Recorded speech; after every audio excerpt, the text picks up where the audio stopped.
కూటమి ప్రభుత్వ పాలనలో శ్రీశైలం అభివృద్ధి పరుగులు పెడుతోందని శ్రీశైలం ఎమ్మెల్యే బుడ్డా రాజశేఖర్ రెడ్డి అన్నారు. గత 5 ఏళ్ల వైసీపీ పాలనలో అభివృద్ధి ఊసేలేదని మండిపడ్డారు. జగన్ అన్ని వ్యవస్థలను నిర్వీర్యం చేశారని ఆగ్రహం వ్యక్తం చేశారు. గత 5 నెలల కాలంలో రాష్ట్రంతో పాటు నియోజకవర్గ అభివృద్ధిలో దూసుకుపోతోందంటున్న శ్రీశైలం ఎమ్మెల్యే బుడ్డా రాజశేఖర్ రెడ్డితో మా ప్రతినిధి ధరణి కిషోర్ ఫేస్ టు ఫేస్. శ్రీశైలంలో పలు అభివృద్ధి కార్యక్రమాల్లో దూసుకుపోతున్నటువంటి ఎమ్మెల్యే బుడ్డా రాజశేఖర్ రెడ్డి ఈరోజు మత్స్యకారుల సంక్షేమం కోసం తెలుగు గంగలో చేపపిల్లలను విడవడం జరిగింది. నియోజకవర్గంలో జరుగుతున్న అభివృద్ధి కార్యక్రమాలు వాటికి సంబంధించి ఆయన అడిగి వివరాలు తెలుసుకుందాం. సార్ చెప్పండి, నియోజకవర్గంలో మీరు ఎమ్మెల్యేగా వచ్చినప్పటి నుంచి అభివృద్ధి ఫాస్ట్ ట్రాక్లో నడుస్తున్నట్లుగా చెప్తున్నారు. దీని మీద మీరు ఏమంటారు? మొత్తంగా ఈ కూటమి ప్రభుత్వం వచ్చిన తర్వాత ఏ విధంగా నియోజకవర్గంలో అభివృద్ధిని ముందుకు తీసుకెళ్తున్నారు? మేము మొదటి నుంచి చెప్పేది అదే, మా కుటుంబ ప్రభుత్వ ధ్యేయం కూడా అదే. గత వైఎస్ఆర్ పార్టీ లాగా కాదు మాది. మేము ఎంతసేపు ఉన్నా ప్రజల తరపున నిలబడతాం, ప్రజల అభ్యున్నతి కోసం పాటుపడతాం, వాళ్ళ అభివృద్ధిలో భాగమవుతాం, వాళ్ళ సంక్షేమంలో కూడా భాగమవుతాం. అదే మేము ఈరోజు ప్రస్తుతం చేస్తూ ఉండేది. గత 5 సంవత్సరాల్లో మీరు చూడండి, గడిచిన 5 నెలలు చూడండి. 5 నెలల్లోనే మా డిప్యూటీ ముఖ్యమంత్రి పవన్ కళ్యాణ్ గారు ప్రోత్సాహంతో పంచాయతీరాజ్ శాఖ కింద దాదాపు ఈ నియోజకవర్గంలో 20 కోట్ల రూపాయలు తెచ్చుకున్నాం. గ్రామాలలో అంతర్గత రహదారులు ఏర్పాటు చేయడానికి సీసీ రోడ్లు కానివ్వండి, అలాగే చెంచుగూడెం ఉంది, మాకు చెంచుగూడాలు ఉన్నాయి ఇక్కడ.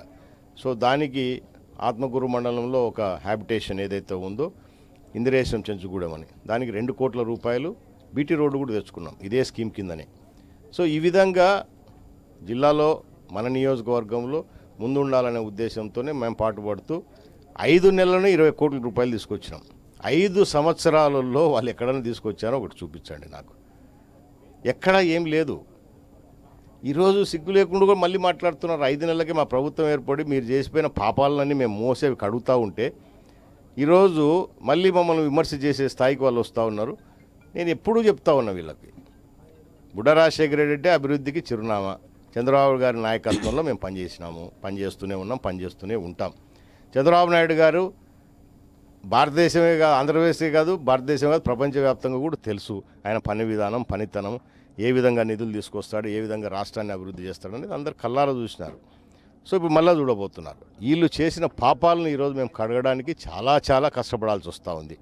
మన నియోజకవర్గంలో వీటితో పాటు ఎవరు ఊహించని కనివిని ఎరగని రీతిలో శ్రీశైలంలో గతంలో నేను ఎలక్షన్ల కంటే ముందు చెప్పినట్టు ఈ నియోజకవర్గాన్ని టూరిజం కింద ఎక్కువ ఫోకస్ చేస్తాం ఈసారి. ఎందుకంటే మనకు అటువంటి అవకాశాలు ఎక్కువ ఉన్నాయి. అంటే టెంపుల్స్, ప్రధానమైన దేవాలయము తిరుమల తిరుపతి తర్వాత ఏదైతే శ్రీశైలం మల్లికార్జున స్వామి బ్రహ్మరామ వారు అష్టాదశక్తి పీఠము, జ్యోతిర్లింగము ఉన్న ఒకటే ప్రాంగంలో ఉన్న ఏకైక జ్యోతిర్లింగాల అష్టాదశక్తి పీఠంలో ఇదే ఒకటి, వేరేది లేదు. సో ఈ ప్రాంతాన్ని బేస్ చేసుకొని ఫారెస్ట్ ఒకటి మనకు అడిషనల్గా ఎక్కువ ఫారెస్ట్ ఉంది, నల్లమల ఫారెస్ట్ ఉంది, రిజర్వాయర్లు ఉన్నాయి. సో ఇవన్నీ మనం బేస్ చేసుకొని గతంలో చంద్రబాబు టెంపుల్ టూరిజం అనే కార్యక్రమం కింద తీసుకొని ఆ రోజు కూడా దాని అభివృద్ధి బాటలు. సో దీన్ని బేస్ చేసుకొని మేము మా నియోజకవర్గాన్ని టూరిజం కింద ఎక్కువ డెవలప్ చేయాలని దాంట్లో భాగంగానే సీఎం గారు వచ్చినప్పుడు కూడా గతంలో చెప్పడం, సీఎం గారు వితిన్ 1-2 మంత్స్లోనే దాని మీద నిర్ణయం తీసుకొని ఇక్కడికి ఇంకా ఎక్కువ భక్తులు రావాలి, బాగా డబ్బు ఉన్నోళ్ళు కూడా వస్తే కొంచెం ఫండ్స్ ఇస్తారు దేవస్థానానికి, డెవలప్మెంట్ కూడా జరుగుతుంది. 2 యాంగిల్స్, సామాన్య భక్తుడు రావచ్చు, వీళ్ళు రావచ్చు. సో సీ ప్లేన్ కూడా ఇంట్రడ్యూస్ చేయాలనేది ఆయన స్వయాన వచ్చి అక్కడ దిగి ట్రయల్ రన్ చేసి, ఏ ముఖ్యమంత్రిని ఎప్పుడన్నా చేశారు భారతదేశంలో ఎక్కడా లేని అటువంటి సీ ప్లేన్ తీసుకురావడం జరిగింది. అంటే అది భూమి మీద ల్యాండ్ అవుతుంది, వాటర్లో ల్యాండ్ అవుతుంది, 2 రకాలుగా ల్యాండ్ అయ్యేటివి మేము ప్లాన్ చేస్తాము. అయితే శ్రీశైలం నియోజకవర్గంలో ఎక్కడ లేని ఒక పెక్యులర్ అంశం, ఒక పక్క దేవస్థానం, టూరిజం డెవలప్మెంట్, మరోవైపు గ్రామీణ ప్రాంతం కూడా ఉంది. అటు మైనారిటీస్ కూడా అధికంగా ఉన్న నియోజకవర్గం కూడా మీదే. అయితే మీరు ఎన్నికల్లో ఇచ్చిన హామీల నేపథ్యం కానీ లేదా గత ప్రభుత్వం విస్మరించిన అభివృద్ధి పనులు కానీ ఏ విధంగా ముందు తీసుకెళ్తున్నారు? మీ ఈ నెక్స్ట్ 5-4 ఏళ్ల ప్రణాళిక ఎలా ఉండబోతుంది? అదే చెప్పాను కదా, నేను గతంలో కూడా చెప్పాను. వాళ్ళకు అసలు విస్మరించడానికి వాళ్ళకు ఒక ప్రణాళిక అంటే ఏడ్స్ వచ్చింటే కదా, వాళ్ళకు ఒక ప్రణాళిక ఉంటే, అవునా? ముఖ్య వాగ్దానాలు మాత్రం దండికి ఇచ్చిపెట్టినారు. ఏం వాగ్దానాలు అంటే అవి అన్నీ మేము చేసి పెట్టినవి, మేము చేసినటువంటి పాంప్లెట్ల మీద కొట్టుకోవడం, వాళ్ళు చూపించినది ఎలక్షన్ కూడా చూపించాను క్లియర్గా. సో గతంలో మేము ఏదైతే పనులు మొదలు పెట్టి ప్రజలకు ఇచ్చిన వాగ్దానం, సపోజ్ మనకి ఈరోజు తెలుగంగా ఉంది, తెలుగంగా మెయిన్ కెనాల్ ఉంది, 0 to 18 కిలోమీటర్స్ లైనింగ్ లేదు ఈ ప్రాజెక్ట్ ఓపెన్ అయినప్పటి నుంచి. పోయినసారి అది మేమే తీసుకొచ్చాం, మేమే స్టార్ట్ చేయించాం, టెండర్లు వేయించింది మేమే. ఈ ప్రభుత్వం వచ్చే టెండర్లు క్యాన్సిల్ చేసి వాళ్ళ మనిషికి ఇప్పించుకొని గడిచిన 5 సంవత్సరాల నుంచి అది పూర్తి చేయలే. ఇప్పుడు దాన్ని పూర్తి చేయబోతున్నాం. ఈ ఏదైతే మనం రిజర్వాయర్ మీద ఉన్నామో ఇప్పుడు, సో ఇది 17 టీఎంసీ కెపాసిటీ. ఇది పోయినసారి 2014-19 మనం ఉన్న అధికారంలో 18లోనే ఫుల్ కెపాసిటీ నీళ్లు స్టోరేజ్ చేసినాం. సో దాన్ని మేమే చేసామని చెప్పుకుంటారు ఈ దరిద్రులు. డేట్ల సహా ఉంటాయి, రికార్డు వాళ్ళ డిపార్ట్మెంట్ దగ్గర ఉంటుంది. నేను చెప్పాల్సిన పనిలే, ఎప్పుడు ఫుల్ ట్యాంక్ లెవెల్ పెట్టినారు దీన్ని అనేది. సో దీనికి ఇంకా కొన్ని మేజర్ కొన్ని డెవలప్మెంట్గా దీన్ని బండ్ని స్ట్రెంగ్తన్ చేసేది కానివ్వండి, లేదంటే తెలంగాణ మెయిన్ కెనాల్కు నీళ్ళు వదిలే సిస్టమ్ ఏదైతే ఉందో అది ఈరోజు కూడా మాన్యువల్ ఆపరేషన్ చేస్తున్నారు. సో దాన్ని కొంత మోడరైజేషన్ చేసి ఎలక్ట్రిఫికేషన్ చేసేసి చేయాల్సిన పనులు ఉన్నాయి. అలాగే స్పిల్వే కూడా కొన్ని సమస్యలు ఉన్నాయి, అవి చేయాలి. కొన్ని బ్రిడ్జెస్ ఉన్నాయి, ఇవి చేయాలి. ఇవి కూడా చేస్తాం. ఇవన్నీ మా ప్రణాళికలో భాగం, అవి చేస్తాం.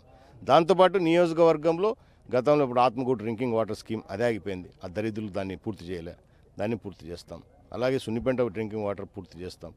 ఇంకా ఏదైతే ఇప్పుడు కొత్తగా మనకు రహదారులు రాబోతూ ఉన్నాయి, హైదరాబాద్ టు డైరెక్ట్ మన నంద్యాలకు నేషనల్ హైవేస్ 4 వేస్ ఇవన్నీ వస్తున్నాయి. కర్నూలు టు గుంటూరు నడుస్తూ ఉంది. ప్రధానంగా మనకు ఆత్మకూరు నుంచి దోర్నాల్ వరకు 4 లేన్ రోడ్డు కావాలా. ఎందుకంటే మనకు రాజధానికి వెళ్ళేదానికి మార్గం సులువుగా ఉండాలి కాబట్టి దాని మీద కూడా ఇప్పటికే ముఖ్యమంత్రి గారు 2-3 దఫాలుగా మీటింగ్లు కూడా పెట్టుకున్నారు. కేంద్ర ప్రభుత్వం దృష్టికి తీసుకుపోయినారు.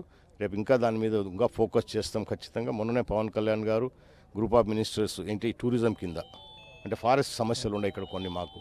సో ఇవన్నిటి మీద ఫోకస్ చేస్తూ ఉన్నాం ఖచ్చితంగా. మొన్ననే పవన్ కళ్యాణ్ గారు, endowment minister, tourism minister, R&B minister వీళ్ళందరూ కూడా ఒక మీటింగ్ అయింది. సో అంటే ఈ టెంపుల్ టూరిజం కింద ఎట్లా డెవలప్ చేయాలని ఫారెస్ట్ డిపార్ట్మెంట్తో కొన్ని సమస్యలు ఉన్నాయి మనకు. సో అవన్నీ కూడా ఎట్లా ఓవర్కమ్ కావాలి, ఇవన్నిటి మీద ఫోకస్ చేసాం. అది తప్పకుండా మీరు చూస్తారు. రాబోయే 5 సంవత్సరాలలో ఎవరు ఊహించని సిస్టంలో ఈ నియోజకవర్గాన్ని తీసుకుపోవాలనేదే మా సంకల్పము, ముఖ్యమంత్రి గారి సంకల్పము.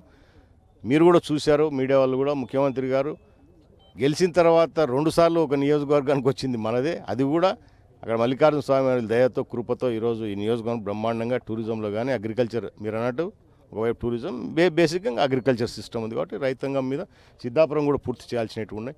సో ఇవన్నీ గడిచిన 5 సంవత్సరాల్లో అన్నీ పెండింగే ఉన్నాయి.